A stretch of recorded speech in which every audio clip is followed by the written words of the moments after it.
Our planet Earth, a world of mystery and imagination, science and wonder that is constantly being gazed upon and unraveled by the finest minds humanity has to offer. Welcome to the UniV podcast, the show that presents a free-flowing conversation with those beings at the very center of the world of academia and research from all around the globe, with your host, Simon Holland. Well, hello and welcome to episode 5 of the UniV podcast. Today we talk to Dr. David Atheide, who is the Emeritus Professor in the School of Justice and Social Inquiry at Arizona State University. His work is focused on the role of mass media and information technology in social control. Dr. Atheide received the Cooley Award 3 times, given to his outstanding book in symbolic interaction. In 2007 for his book Terrorism and the Politics of Fear, in 2004 for Creating Fear, News and the Construction of Crisis, and in 1986 for Media Power. Dr. Atheide received the 2005 George Herbert Mead Award for lifetime contributions from the Society of Study of Symbolic Interaction and the Society's Mentor Achievement Award in 2007. He was selected as a Fulbright Specialist in 2011. Since retiring in 2011, he has published 4 books, including Media Edge and The Media Syndrome in 2016. We welcome Dr. David Atheide to the show. Great. It's a beautiful day, and it's a nice political season to talk about the role of the mass media in social life. There's a lot of action going on. Tell us a little bit about what you've been noticing. The presidential political season is always full of surprises and new twists on the use of media and propaganda, but this season is particularly good. It's a real goldmine for not only media researchers, but comedians as well. And what sort of tools have you noticed? I mean, obviously with Trump, he has sort of a fear campaign, and that's kind of what you specialize in, isn't it? So I think, first of all, let's understand what the fear of the concept is, and then the role of the media are playing in Trump's campaign.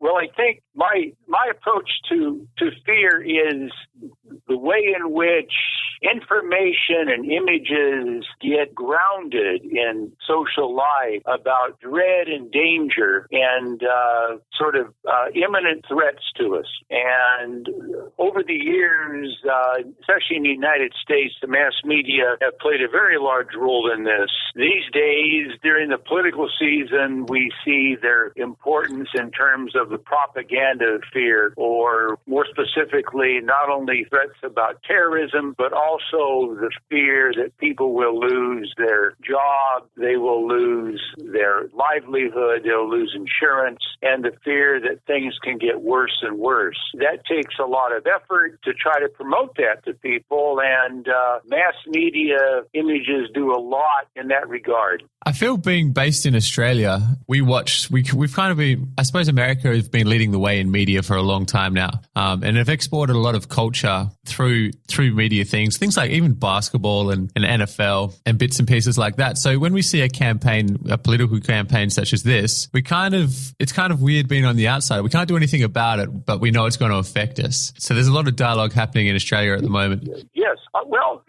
I think so. I was fortunate several years to spend about a month in Australia in Sydney, and I appreciated the media there in various ways. But I think you are correct that a lot of what I call the entertainment format that has been developed in the United States has been exported internationally, and other countries have kind of taken their own wrinkle on things. The main way that the media in many countries sort of participates in what I call this discourse of fear, the sense that danger and threat are pervasive and are imminent. The main way that's perpetuated, I think, is through a lot of sensationalized reporting about crime and various kinds of threats, from whether drugs or whether it's in the United States, certainly guns, guns, random violence, and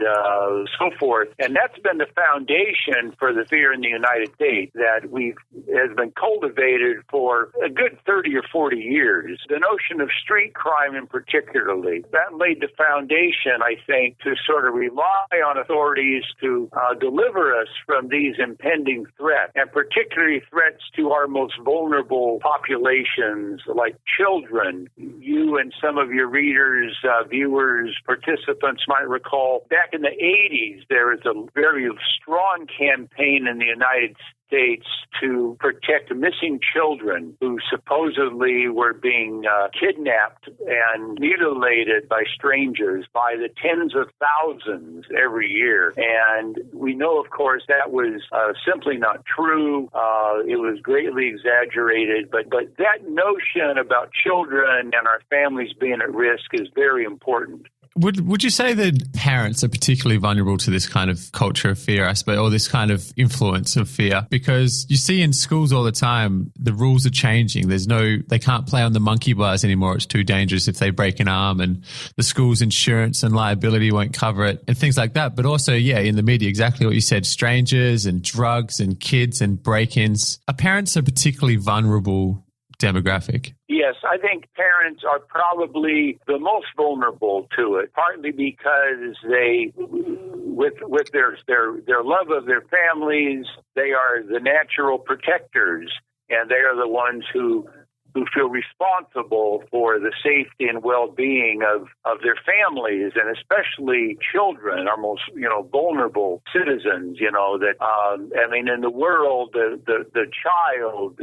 sort of epitomizes innocence and helplessness. And so any message that really focuses on threats and danger to children really grabs parents. And of course, this has promoted all kinds of interest groups and even industries involved with business product and services to protect children, whether it's burglar alarms, whether it's home security services, whether it's the massive growth of surveillance cameras, drug testing, and so forth. And while all these things certainly have a place in our lives, the way in which they are stressed to get at what I guess are promoted as the risks from crime and people trying to do our children and families harm, it has very profound impacts on families and social life as politicians and police agencies try to respond to these pervasive fears that accumulate through repetition in images and in the media and even the language we use all the time, and affects social policies, it affects our view of public life, and it definitely fosters a real sense of paranoia. And it's always ironic because certainly in the United States, we know for decades the biggest threat to children is not from strangers, it's from family members and people they know. Schools remain one of the most safe places, certainly in American society, for children, but of course, we've had shootings, but these are greatly exaggerated and repeated. And so that fosters the idea that schools are not safe, and so we must crack down more in order to protect children. I'm just going to read a little bit of an excerpt. It's from one of your papers from 1997 entitled The News Media, the Problem Frame and the Production of Fear. Right, so it's just a little excerpt. Tucked inside Judy's Gucci bag is a tiny 38 caliber revolver. It eases her mind. Things are crazy out there, the Scottsdale woman says, and I just want to have options. Judy is one of the latest Arizonas to get a permit to carry a concealed weapon, and she is a fairly typical, affluent, white suburban. Since the law went into effect in July 1994, more than 35,000 Arizonans have obtained concealed weapons permits. A computer analysis of permit holders reveals that the highest rates are not in parts of the valley where the need for self-preservation appears greatest, which would be neighborhoods filled with crack houses, gangs, and violence. The highest rates in such upscale low-crime neighborhoods as Sun City West, Northern Phoenix, Scottsdale, and Mesa. The Arizona Republic, March 17th, 1996. So with that example, yep. It would say that that culture of fear is tapped into something there in a neighborhood where the reality doesn't match the statistics. Is that correct? Yes. Definitely. Partly because we get the news and these days a lot of social media and internet information right into our homes, the sense about what's going on somewhere else seems really quite immediate and relevant to it. And so only rarely do news reports, for example, talk about crime only in certain kinds of census tract and so forth. And even though people understand, with some experience that some parts of cities are more dangerous than others, nevertheless, the sort of repetition that you get about certain incidents of violence and crime really promotes this sense that, you've got to protect yourself. There's threat and danger coming from everywhere, and that includes, of course, in the United States, more so than most countries in the world, the notion about getting armed. Including not just handguns, but some kinds high-caliber weapons, even assault-type weapons. Because the notion is that somehow if you have a weapon, you will feel safer and you'll be able to protect your families, even though, in fact, the chances are much greater that you're likely to shoot someone accidentally, or a child gets hold of the weapon and injures themselves somehow. But that sense about a gun is something that I can do. Indeed, some people would tell you it's your responsibility to have a weapon around in order to protect your family. It's very, very powerful. The whole prevalence of and the image of the gun in American culture in particular, more so than almost any place in the world, is very, very powerful. But that feeds into a lot of the messages that we put out, and I think that are increasingly being picked up, throughout the world. If you have a gun, you can protect yourself. So in many cities now in the United States, and I should say in several states in the United States, they have what are called open carry laws, and this means that you can carry a weapon in public, openly. Indeed, you can even carry it in places where they used to be forbidden, even on college campuses in some cases, even in bars where you have a mixture of alcohol and weapons available. And many people are very supportive of this, partly because of this notion that we live in a dangerous world and we are subject to attack at any moment. And I should just stress that a number of studies make it very clear that very few assaults or crimes are prevented by someone actually being armed and firing a weapon in defense. It does happen, but it is very, very rare compared to by a factor of several 100% in which a weapon is used inappropriately or is used to actually harm you or your family. So the sense about weapons as a way of being independent has grown. The quote you mentioned is very profound, and it was predictive in many ways, because over the 20-plus years since that quote, more and more women are carrying weapons, and they're taking shooting lessons and so forth. So the sale of guns rises rapidly in the United States. The gun companies are doing very well. Is fear linked to selling something nearly always? I think it is. People see fear as an opportunity to market products that actually promotes more fear. There's the personal property products that we are all familiar with, car alarms, home alarms. In the United States, well over 90, in some cases, 98% of home alarms that go off are false alarms. In a number of cities now, the police departments, if they have to respond to more than 2 or 3 of these, are actually now fining the homeowners for this. There's the alarm systems, the security systems, especially the massive surveillance options that are available now to not only protect us from outsiders, but even to protect us and to protect our children. Particularly now, parents can monitor their children in ways that previously they couldn't. Not only with cameras, but they can monitor through various kinds of GPS devices where their children are at all times. And in some cases, of course, that might be very good, but it also starts to have a real impact on privacy. You know, when I used to ask my students, how many of you, when you become parents, are going to monitor your children?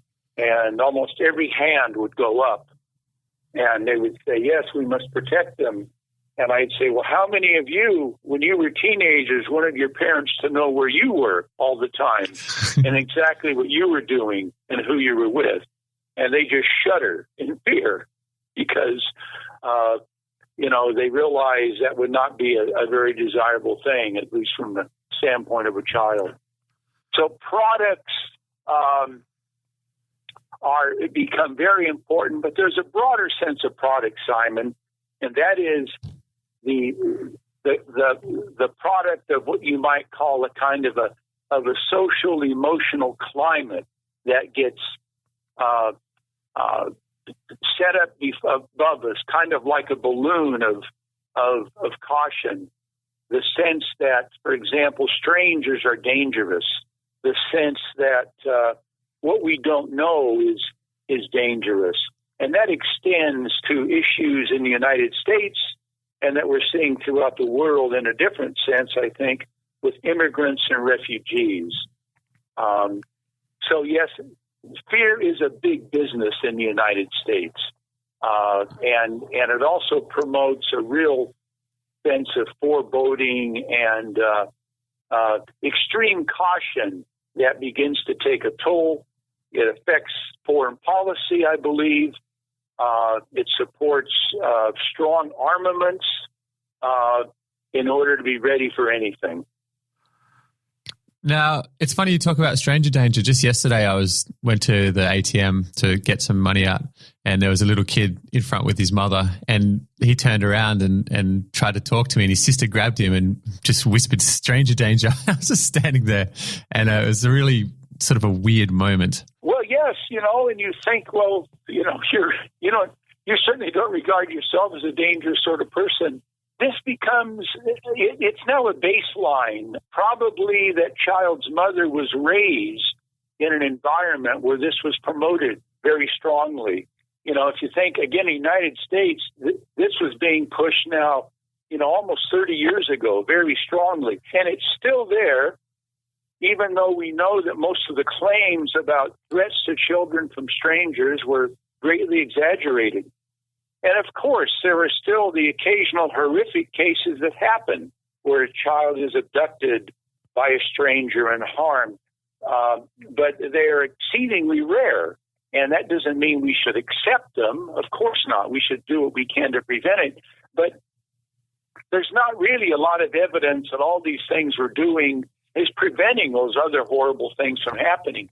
But it does foster a real sense of suspicion, and sort of hovering over our children, and being, I think, really, really cautious that some psychologists believe it starts reducing the child's desire and ability to engage in adventure and to go out and take certain kinds of risk, out on the playground, doing things, walking in the woods and so forth, without these very strong tethers And so this whole climate then, when it's raised now, we're now in the second generation at least of this. Some people would say it's more than that, but at least the second generation. It really is pervasive, and we have a baseline of fear and caution that we spread. And ultimately, this adds to our fear. And I think a fearful society, in my opinion, is a very dangerous society, because you start looking for easy, simple solutions. And especially with public life, you start putting up barriers. You start being less supportive of things to promote public life. It's often, especially those who are less fortunate than us, and especially people in a diverse society with different cultures. We regard these people as the others, and the others are regarded as candidates for threat and fear. It's funny because it sort of creates a bit of a feedback loop. And you said like a generational thing. I've got a quote here, Barry Gunther in 1987. So I'm saying arguably there's not even any good shows in 1987. I know in Australia we had about 2 or 3 TV channels back then. And, it's exploded from there with content. But he says that probably the nearest truth may be the notion of circularity in the relationship. Greater fear of potential danger in the social environment may encourage people to stay indoors, where they watch more television and are exposed to programs which tell them things which in turn reinforce their anxieties. Yes, well, if you want to stay inside, what are you going to do? You stay inside. The sort of running joke was, and there were cartoons about this, and you might run across them too, even in various media, about people basically, with 4 or 5 locks on their doors, sitting watching television, and maybe even having a weapon by their side, because they're concerned about the threats from strangers coming in and the criminals.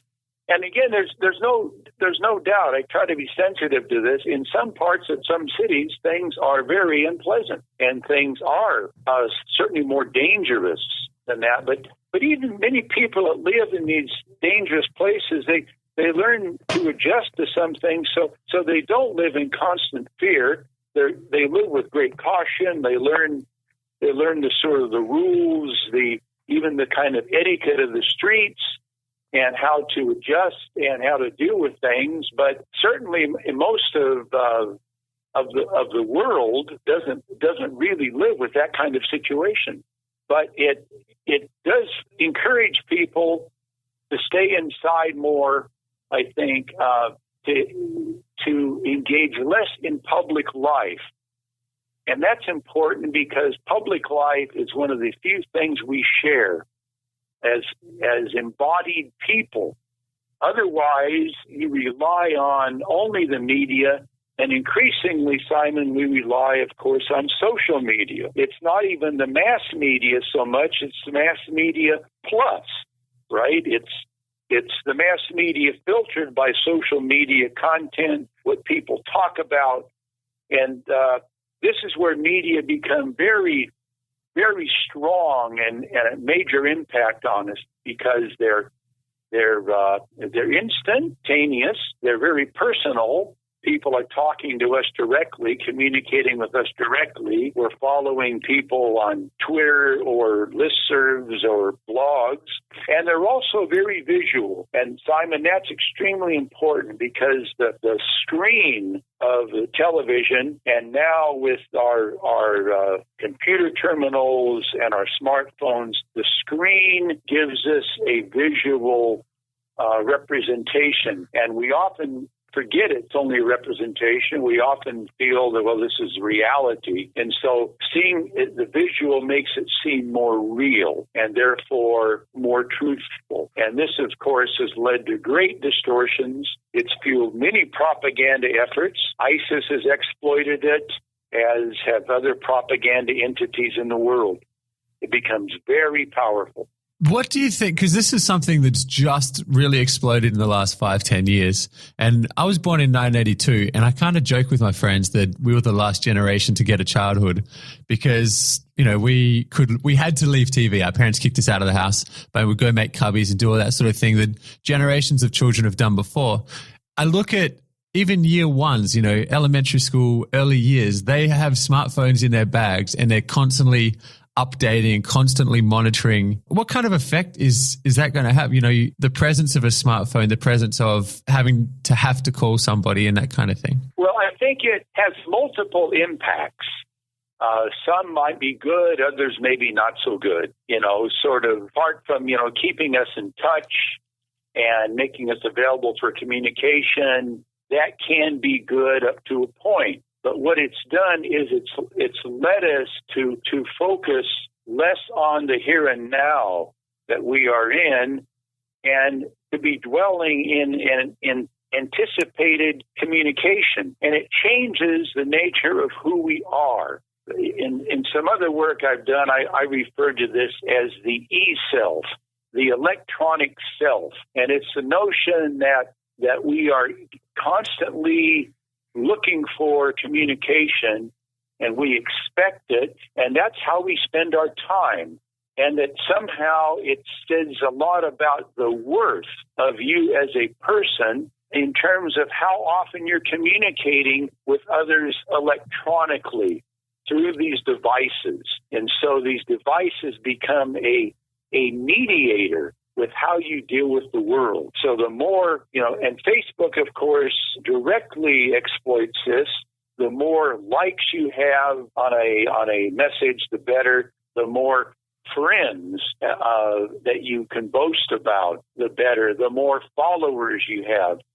And these then become standards that people want to try to sort of emulate. And one thing it's done, and this may not all be bad, but it changes how we talk, how we write, how we communicate. As many educators have pointed out, you know, we start writing and talking in shorthand. We also become very oriented to brief snippets and synopses, and that's enough. That's enough to get just in some cases, literally a few dozen characters telling us about something. And when it comes to events, of course, like people getting news from very abbreviated web pages or something, it can be very distorting because what you get basically are someone's headlines, and the whole idea of getting even a certain amount of context or a little more information about something, you know, just goes by the wayside. So it shortens our attention spans, I think. It what we call normalizes, makes it more appropriate to speak briefly and to speak visually, to communicate by sending photos and to sharing things.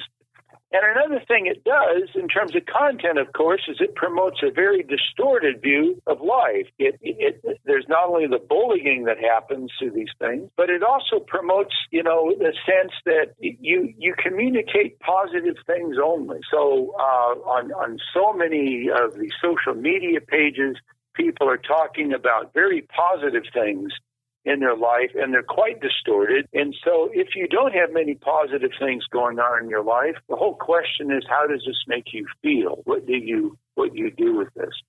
So I don't think we understand all the effects yet, but it certainly personalizes communication. And on the one hand, that provides an opportunity for us to express some feelings, but on the other hand, it can be very distorted, and it opens us up for great manipulation, I think.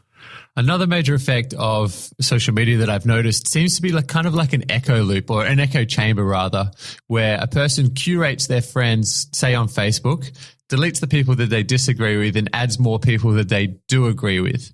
And that must be creating kind of like an echo chamber of things that they believe that eventually becomes reinforced and must become reality, especially with figureheads such as David Wolf is a common one, or maybe even Oprah Winfrey in more of a TV sense. But in social media, that kind of echo chamber filled with people that they agree with. Is that an effect that you've noticed? Yeah, I think it really promotes sort of a drive toward some kind of really segmented consensus that to agree is to be accepting and to be on board and therefore to have the chance of being included, to be liked, and so forth.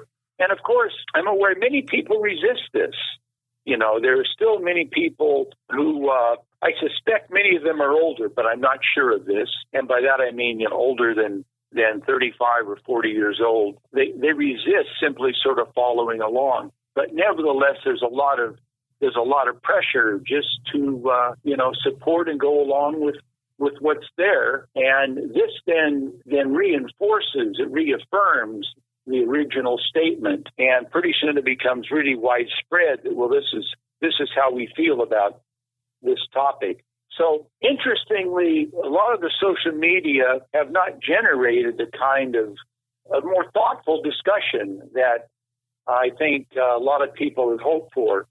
And maybe that will change as people become more experienced and maybe more tired of some of the current use of things that are instantaneous, personal, and highly visual. Maybe they'll want something more. Probably one of the greatest industries on earth, I'd have to say, is advertising. Some of the greatest minds on the planet spend their brains, I guess, their mental bandwidth in advertising, trying to figure out how to sell things. And so that really touches on a different type of danger. Like there's a fear of danger, but this is more of a fear of missing out, or FOMO, I guess the kids are calling it. Yeah, I mean, advertising is all based on, well, most advertising, I should qualify that, is based on lack, that we lack something. And if there's something we need in order to make us whole, more desirable, more lovable, more worthwhile, and so forth. And so this becomes a very powerful kind of, device when you're putting it out there, especially when other people are accepting of a certain product and approach and so forth. And the kind of media logic that we use increasingly to advertise, that becomes part of the basic communication format. So increasingly, our communication is very much informed by the foundation of the advertising logic. And that's partly what we called in a lot of our work the kind of entertainment format. We want to make things entertaining. We want to make things very desirable, and especially selling the communication products themselves, the communication devices. We want them to be desirable. We want people to want them because they need them, but also because they can now do other things and they'll be left behind if they don't have them. But the logic and the kind of discourse of advertising is pretty much become the standard today by which we talk and by which we communicate with each other. Now, what's to be gained for creating this culture of fear? What's to be gained from the media, aside from selling things to them? Is there a notion of control, or that a scared population is easy to control? That is the case, but it takes a different turn. The media, for people, for the most part, and they're quite diverse, of course, depending on the medium they're working with and so forth, but their interest is in selling product and in order to make money. Their interest is not mainly in trying to make somebody a liberal or a conservative and so forth. Now, people who use the media are very interested in that, definitely. But mainly the media are interested in selling product. And fear is very good as a foundation message, especially for entertainment, because fear became one of the ways in the United States where you could reach people in order to sell them products. As we know, the most important messages on television or on the internet or in even the social media pop-ups now are the advertisement. That's what matters. And as somebody mentioned several times, it's a cliche now, they say, If you're not paying for a product when you use it, you are the product. That is to say, they're harvesting you, and they're harvesting you through your consciousness. They're harvesting you through language, so that you'll use certain terms, you'll see the world through certain kinds of frameworks. And much of this, from the standpoint of media, is about getting you to purchase more products, to look at other programs, other shows, other devices, in order to keep spending money to do it.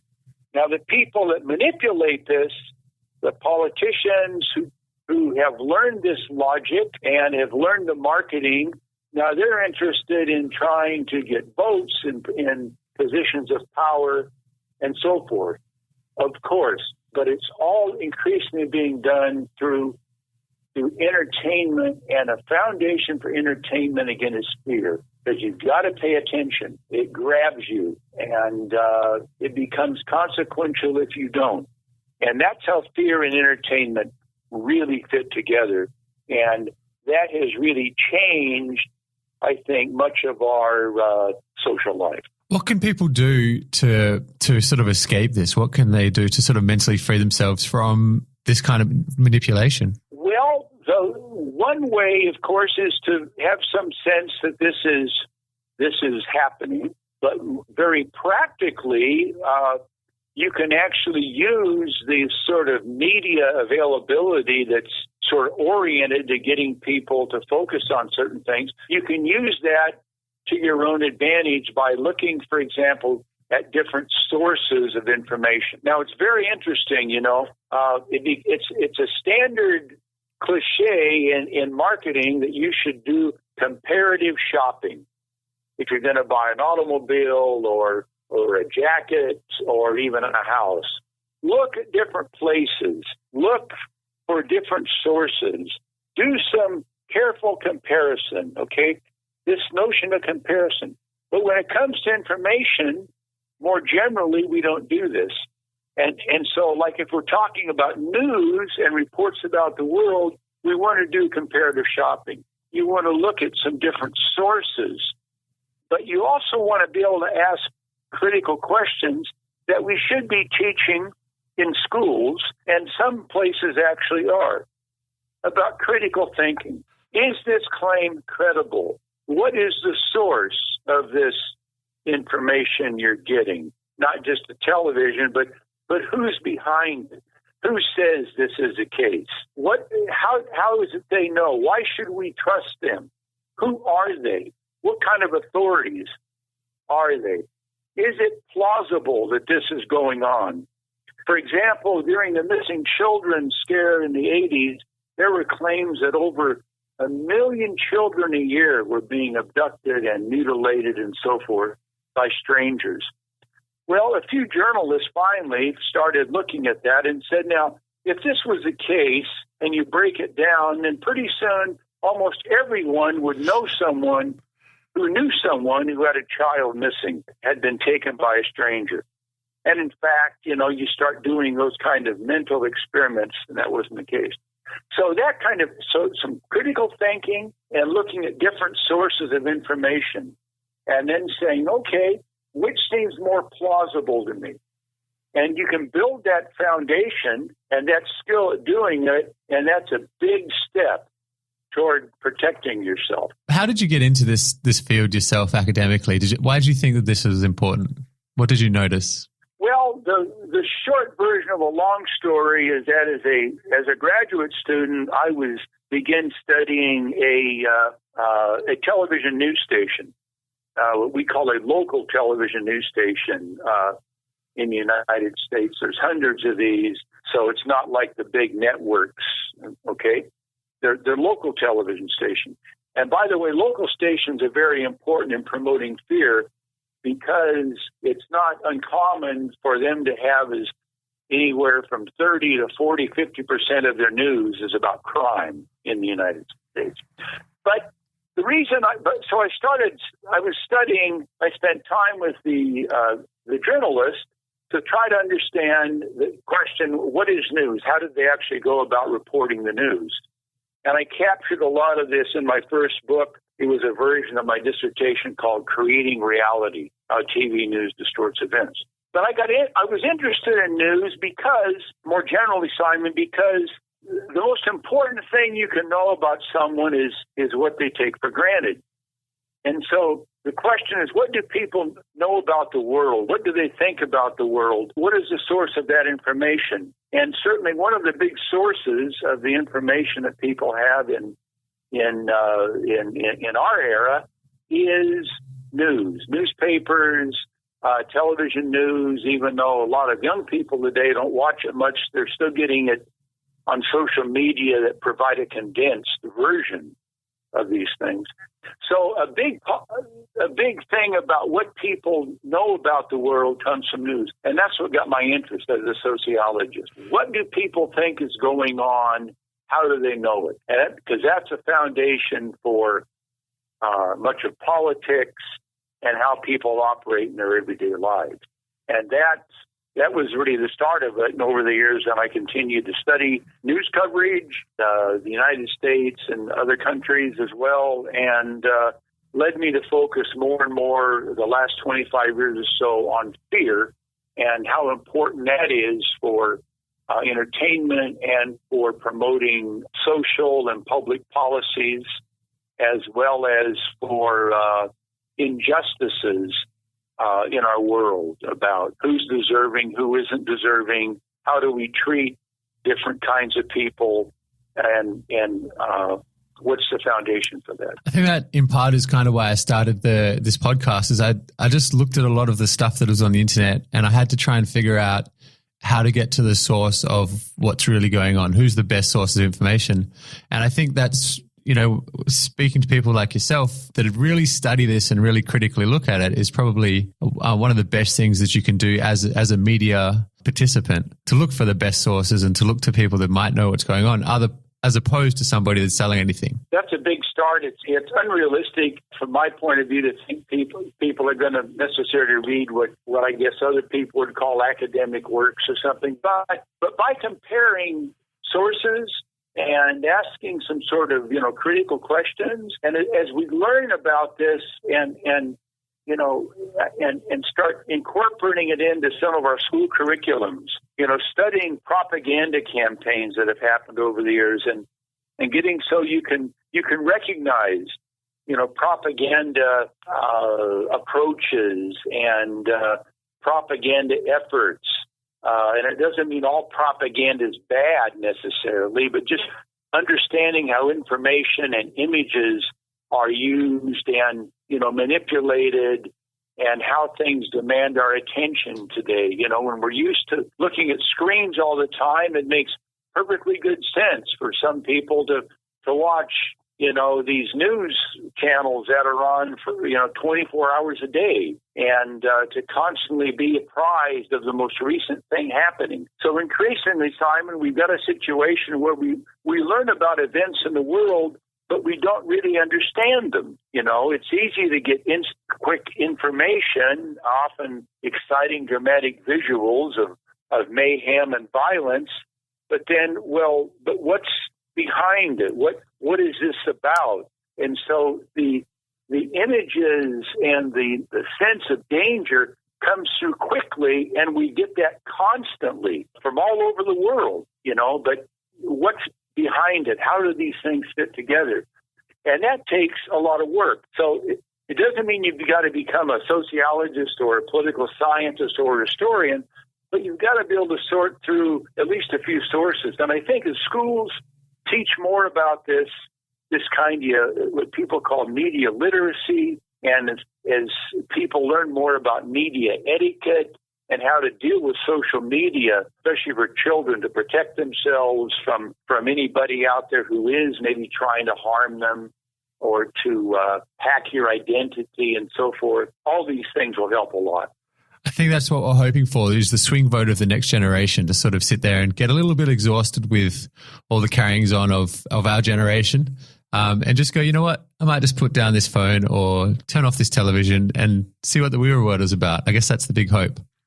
Yeah, certainly being involved with people, being involved in activities. That's still very, very important for what people know and feel and learn about the world. I don't want to discount that. It is, but yeah, we need to really encourage it. I think the amount of time, because of the fun, excitement, danger that we get vicariously through video games and all these other activities. This is understandable, and this can be good. Those skills can be transferable to jobs and so forth. But yeah, there's a point at which some of this stuff becomes its own reality. I think that's one of the most intriguing questions for me is how do these communication formats actually start shaping the world that we live in? That they're not only used to report on events, but increasingly they're being used to help create and drive certain events.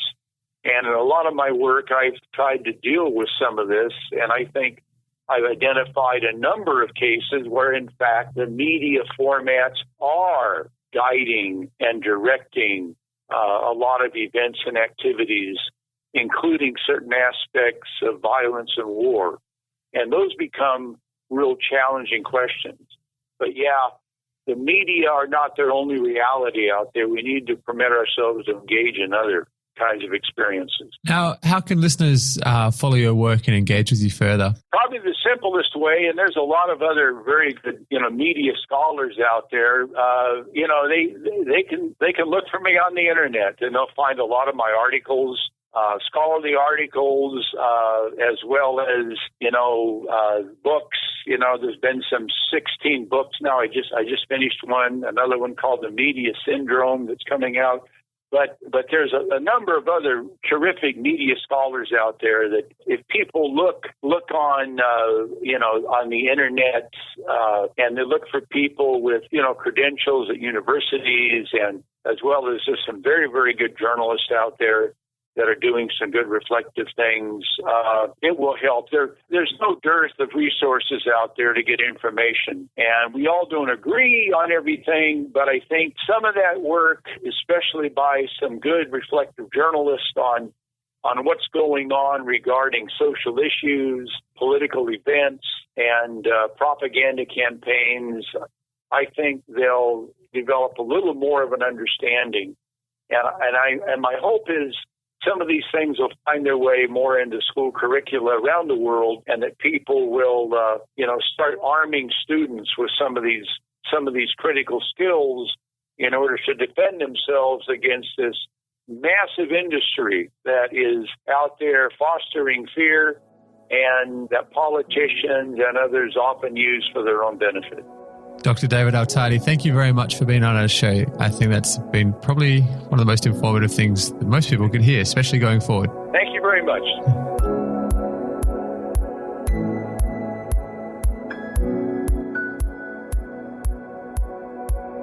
Well, that's all we have time for this week. Thank you for listening to the UniV podcast. To follow our series, please subscribe to our channel via iTunes, Beyond Pod, or the equivalent service. And if you particularly enjoyed the show, please don't forget to rate. For further information, news, videos, and articles,